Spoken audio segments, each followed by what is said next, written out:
I've just put his leash in Jesse, so your two middle fingers. Okay, That's where they'll all go today. It's just called safety position, just so you've got a bit of control. I mean, just in case you let go anywhere, I always tie them onto your glove, just in case. I mean, the last thing I want to happen is Dougie to jump off and get caught by that peregrine just there. Yeah. There would be a very nasty end for him. Probably would have eaten half of him before I got to it. So. He's eyeballing him at the moment. Yeah, he's not sure about falcons.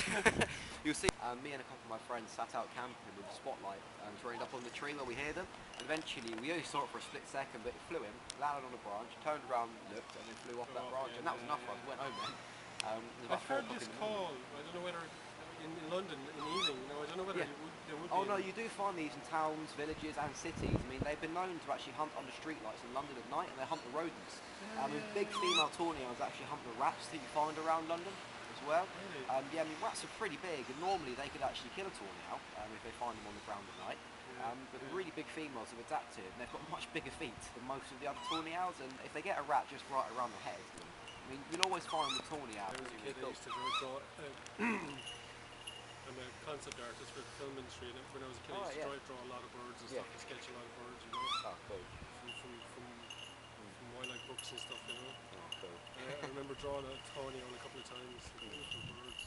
Absolutely gorgeous, Their eyes seem much bigger in proportion to they are, yeah. I mean, they've got a huge surface area on their eyes. They're very, very dark, just so they can absorb all of that light, because there's very little light in the middle of the night.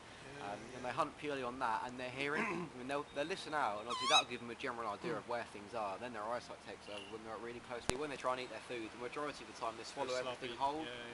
And if you give them a mouth, they'll swallow that whole, and it won't get messy at all. But if you give them a chick, and often you see a lot of them on the day-old chicks that you see all over the place. Excuse me, they try and swallow that whole, realise they can't, so they cough it back up, and then they rip it up and cover their face in food. And the young barn owls don't tend to have a bath a lot, because obviously if they get wet, then it's a lot colder for them, and they're very careful in their first year not to drop too much weight. Oh, thanks, Marlene. Charming. He's quite active, isn't he? He's quite the eagles, they're just completely designed for hunting with their powers, to be honest. They've got very, very strong feet. You can't look at it compared to something like an owl. Incredibly strong. But in the feet of Levi, he can actually apply between 250 and 300 pounds of pressure per square inch for an eagle this size, which sounds like a bit of an exaggeration, but their feet, they're completely designed for grabbing and holding. Their toes curling, they lock, and their talons will look into their brain, and they're just very, very good at holding on and not letting go. They're just like their little way of catching things.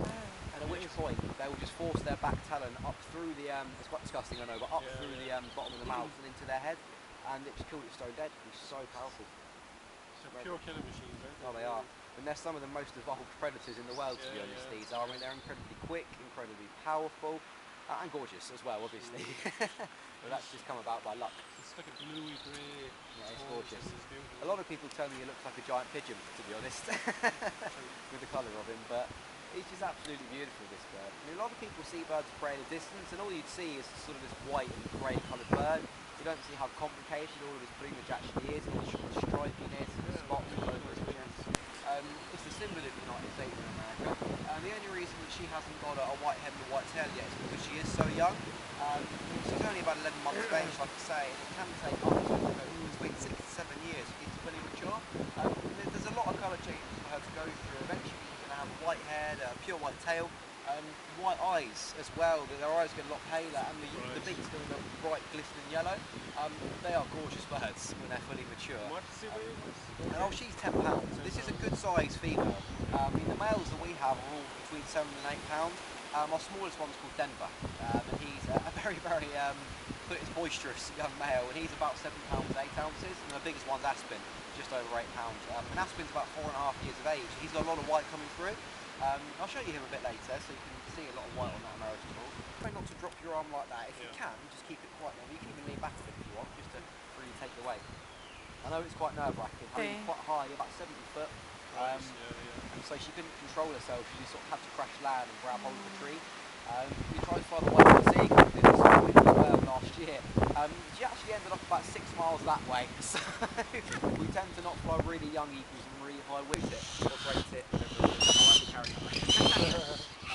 Yeah, so we can't come to the main scene of it. Yeah, no, she can.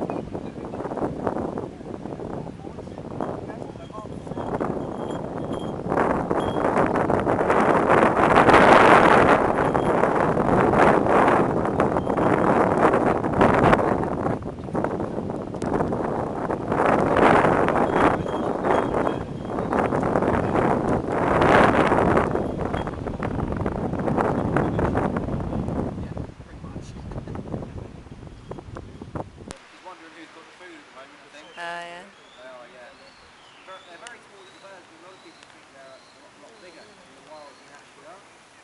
But no, they're pretty much like a third of the way across their facial disc. Huge beak.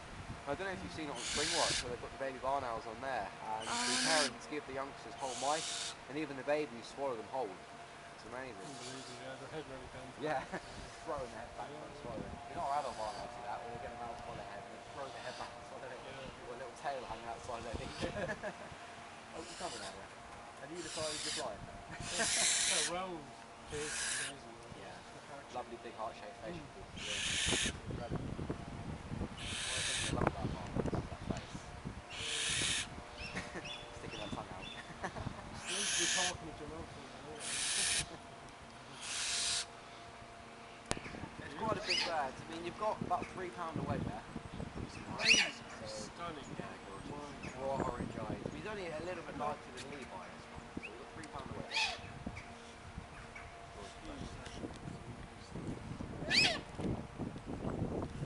Yeah, now when you send him back, just be aware that sometimes he doesn't let go. Okay? So he might be flapping, hanging upside down, but I'll sort him out. Okay? He should let go, and sometimes he doesn't. Oh, just like that. Way.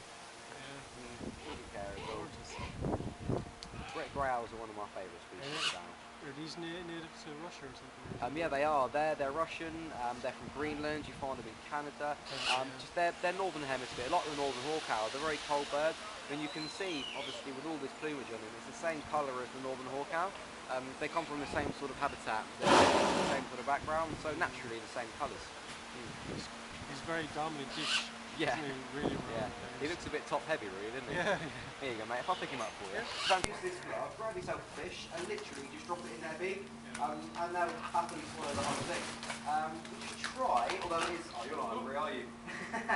He's playing with it. Because even though it's quite difficult, guys, try and make sure the female gets plenty of fish, because she's always very hungry. He likes to nick loads of it. He's a bit of a bully, really. But yeah, so cool, so go first. Yeah, do you? If I give you the glove, it's quite a solid glove. It's a right-handed one as well. It's the only right-handed glove we have. We use big pelicans. There you go, mate. So if you just grab yourself a fish and give it to whichever one takes it, really. The male will probably nick it and throw it away. There you go. They have, yeah. They've got a strong grip on their beak when they want to, but they're not really very good at sort of biting and tearing. Because they don't eat, meat like big carcasses or anything like the rest of our birds of prey do. They just completely design for scooping up and swallowing big fish. Yeah, exactly. Yeah, just try and share it amongst them, because I know the male's a big bully. He likes to nick all the fish. There's a photograph on the metro there of a pelican that swallowed a pigeon. Oh yeah, I saw that actually, yeah. I remember. It's quite apparently the crowd were roaring at the pigeon. Get out, get out. Yeah. Get out of his mouth. Yeah, I know, yeah. It's swallowed it hard when it was sort of struggling and sort of flapping about in its pouch, wasn't it? Yeah. Poor thing. There you go, it's nature, isn't it? It was a dirty little pigeon. Yeah. No, No, I know. Not the best thing to be eating, really. So, do you fancy a bit of a go as well? Yeah? No, work away. That's fair enough. Work away. No, I'm good. Yeah. But all this fish is going to the pelican, so you go ahead and give it to all of them. One thing you can do as well is you can actually drop a fish in the bath here and they'll scoop it out as well. They'll do a little bit of fishing of their own. Naturally nervous bird. Give him a little stroke just to chill him out. When I first tried that a couple of years ago, he did just try and bite me, so it took a little while for him to actually accept me. He's got this lovely big crest on his head, and that is obviously to threaten off predators and to make him look nice and big and scary, obviously. So he just always brings that up, just to go, I am big, just be aware, That's what he tends to do. But they've got this amazing ability to pump blood into their face and feet to glow bright red as well. And also they can actually cut off the blood circulation to their face and their feet, so if they get bitten by a venomous snake, it doesn't circulate around their body. It's amazing. So they attack snakes? They do, yeah, they take snakes. It's normally lizards, just many